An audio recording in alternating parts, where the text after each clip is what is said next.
The art of forgiveness, मतलब कि माफ़ करने की कला।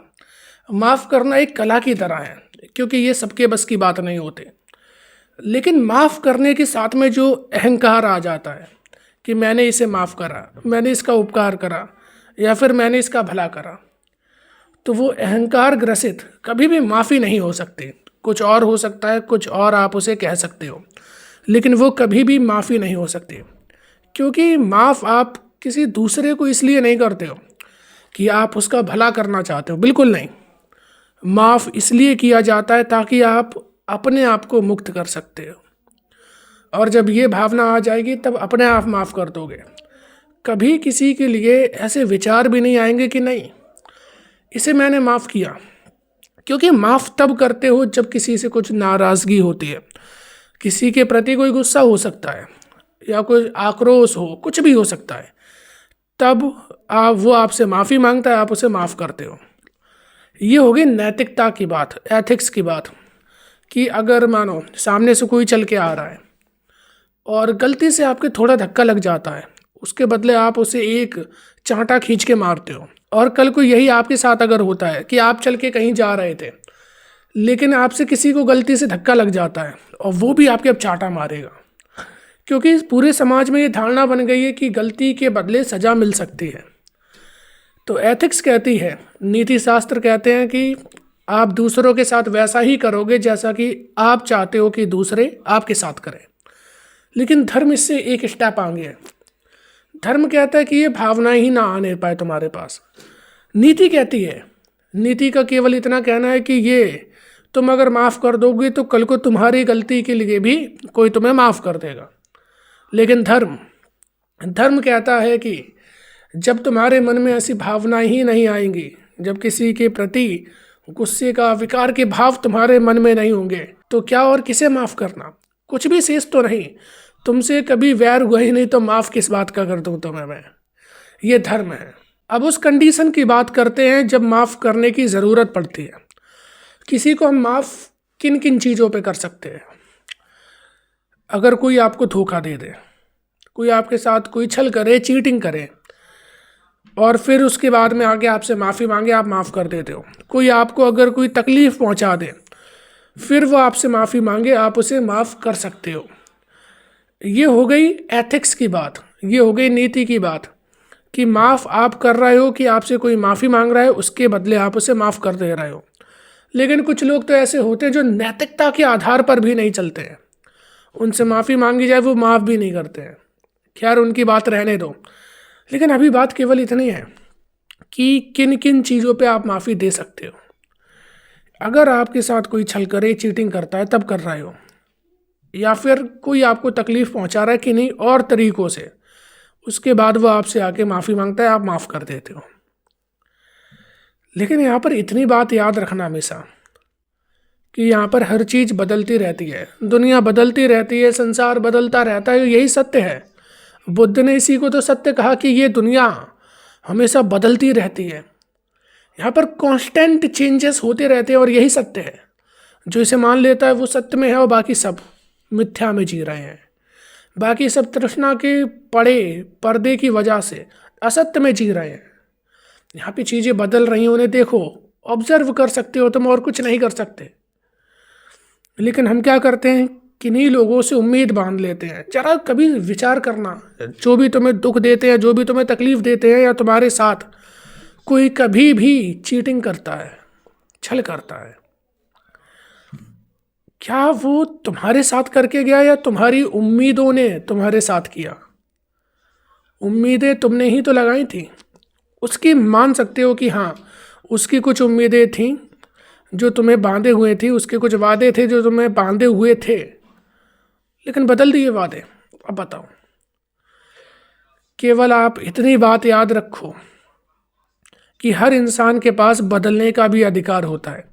जिस तरीके से जीने का अधिकार होता है, जिस तरीके से राइट टू चॉइस होता है, कुछ भी आप चुन सकते हो, चुनाव कर सकते हो, वैसे ही इंसान के पास बदलने का भी अधिकार है कि वो कभी भी, किसी भी वक्त, किसी भी मोड़ पर बदल सकता है, कभी भी अपने वादे तोड़ सकता है। अब ये आपकी समस्या है कि आप उन्हीं वादों में अटके रहो। अब ये आपकी समस्या है कि आप उसी चीज़ को दोहराते दोहराते खुद को परेशान कर लो, और कल को वो आएगा, माफ़ी मांगेगा, एक नैतिकता के भाव से आप माफ़ भी कर दोगे। लेकिन जो परेशानी आप उठा रहे हो, जो भी कष्ट या तकलीफ़ आपको हो रहे हैं, वो किस वजह से हो रही हैं? क्योंकि आपकी जो उम्मीदें थीं वो उससे लग चुकी थी। वो इंसान तो बदल गया, ये कार्य अनैतिक हो सकता है लेकिन धर्म के विपरीत नहीं है। धर्म इन चीज़ों पे लागू ही नहीं होता है। अनैतिक जरूर है कि आपने जो वादे करे आप उनसे पलट गए हो, आपने जो वादे करे आप उनसे मुकर गए हो, लेकिन ये आधार्मिक नहीं हो सकते। इसीलिए जब भी किसी पे भरोसा करना, इतना सोच कर करना कि ये कभी भी और किसी भी वक्त ये बदल सकता है, और बदल जाए तो कोई तकलीफ़ नहीं होनी चाहिए। क्योंकि संसार का यही नियम है, तुम्हारा जो शरीर है 10 साल के अंदर अंदर इसकी हर सेल नई हो जाती है, हर सेल रिप्लेस हो जाती है, एक नया शरीर बन जाता है।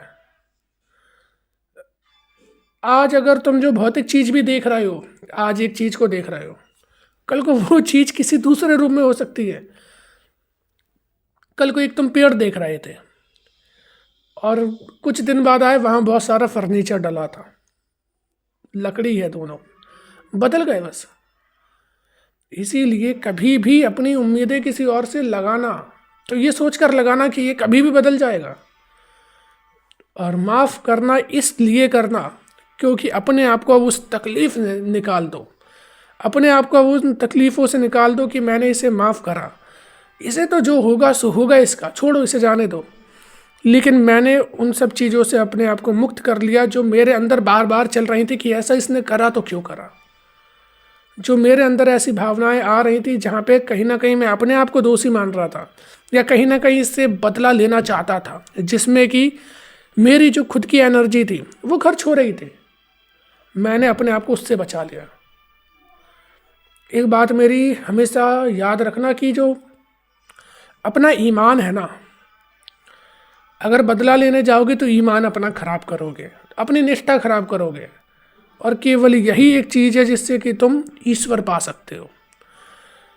तो जब इससे इतनी छोटी चीज़ मिल रही है और एक तरफ इतनी बड़ी चीज़ मिल रही है, तो अब बताओ कि क्या लोगे? ईमान के बदले ईश्वर मिल सकता है, ईमान के बदले संसार में छोटी छोटी चीज़ें संसार के लिए बड़ी हो सकती हैं, लेकिन है छोटी ही चीज़ें। आखिर गधों की अगर दौड़ में दौड़ोगे, फर्स्ट भी आ गए, अव्वल भी आ गए, तो भी रहोगे तो गधे, क्या फ़र्क पड़ जाता है? ये केवल दुनिया है, ये केवल एक जहां है, और यहाँ पर हम सब केवल एक किरदार हैं।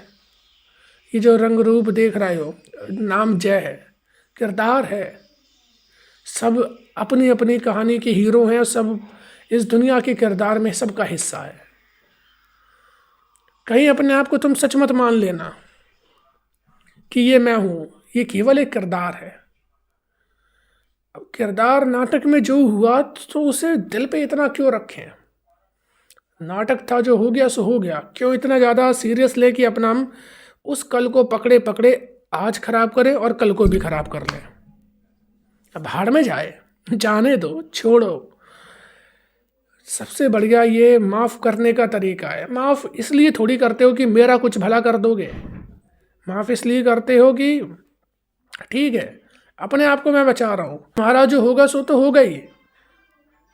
माफ़ इसलिए थोड़ी करते हो कि सामने वाले का भला कर रहे हो, उसकी जैसी आदत पड़ गई है उसके तहत उसका तो जो होना है सो बंटाधार हो जाएगा, लेकिन अपने आप को तो बचा लोगे। उससे जो प्रतिशोध की भावना होगी उसमें तुम पूरा अपना समय लगा रहे हो, वो चीज़ तुम्हारे दिमाग में बार बार चल रही है। उनसे बचकर, उनसे हटकर जब उसी चीज़ को कहीं और लगाओगे, किसी और चीज़ में लगाओगे, तो वो तुम्हारे जीवन के लिए बेहतरीन बन जाएगा। ऐसा ये बात याद रखो कि ज़िंदगी केवल तुम्हारे पास वन लाइफ टाइम अपॉर्चुनिटी है, कि इस लाइफ टाइम अपॉर्चुनिटी को हमें गंवाना नहीं है, बिल्कुल भी नहीं गंवाना है। अगर हम एक किरदार हैं और एक पर्दे पर हम सब परफॉर्म कर रहे हैं, तो क्यों ना ऐसा कर दें, ऐसा परफॉर्म कर दें कि हमारा किरदार छा जाए। क्यों ना इन्हें एक बड़ा ड्रामा दिखा के ख़त्म होया जाए। जब हमारी मंजिल मौत है, जब मंजिल ख़त्म होना है, तो क्यों ना एक इन्हें बड़ा ही तमाशा दिखा दिया जाए किरदार अपना पूरा प्रसिद्ध कर दिया जाए कि ये एक किरदार था, कि एक जय था।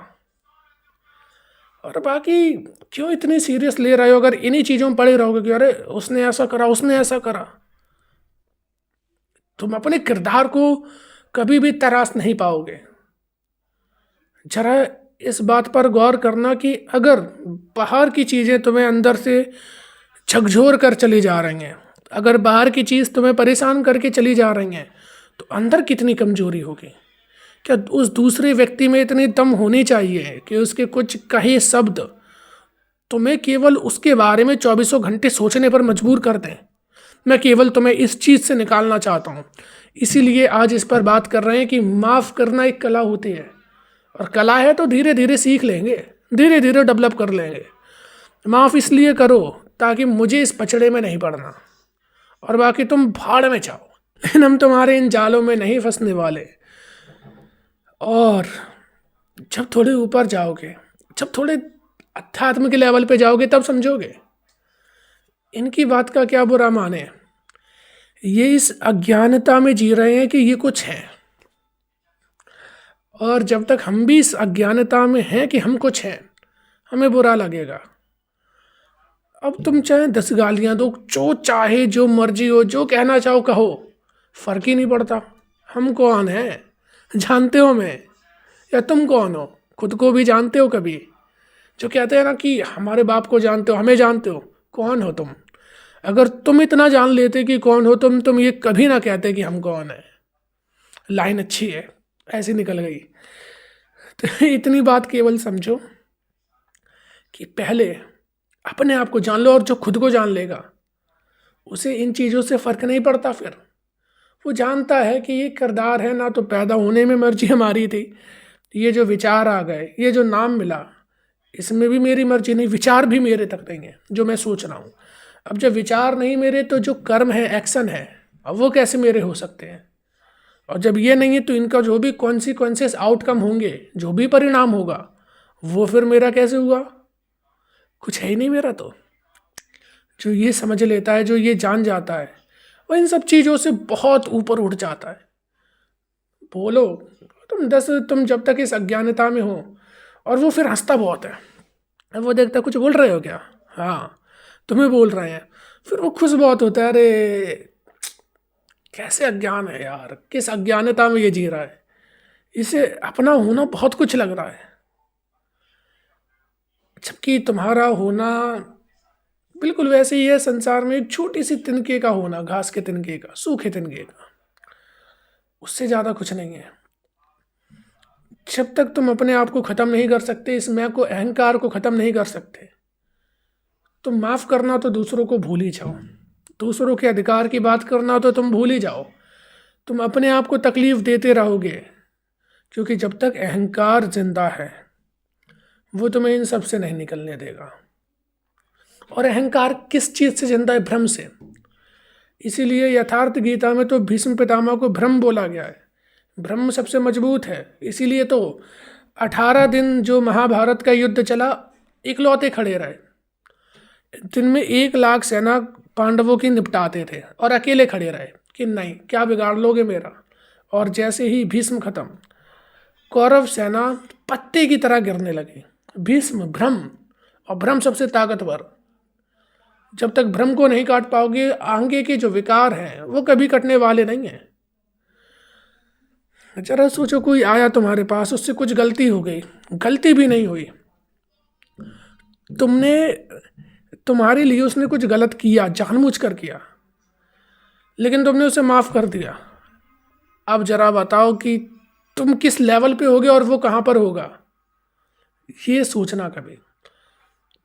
कुछ लोग बोलते हैं कि माफ़ करना ईश्वर की निशानी है, और हम ईश्वर नहीं हैं। जब माफ़ करना अगर ईश्वर की क्वालिटी है, तो क्यों ना माफ़ करके वो एक ईश्वरीय क्वालिटी को अपने अंदर हम लाएं। इस पर कभी बात नहीं करते। बात किस पे? अरे वो तो भगवान की क्वालिटी है, हम तो कर ही नहीं सकते हैं। क्यों नहीं कर सकते हो?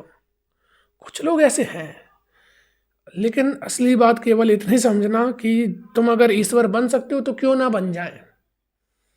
भाड़ में जाए चीज़ें, मुझे ईश्वर जब इन चीज़ों से मिल सकता है तो मैं ये क्यों ना करूं।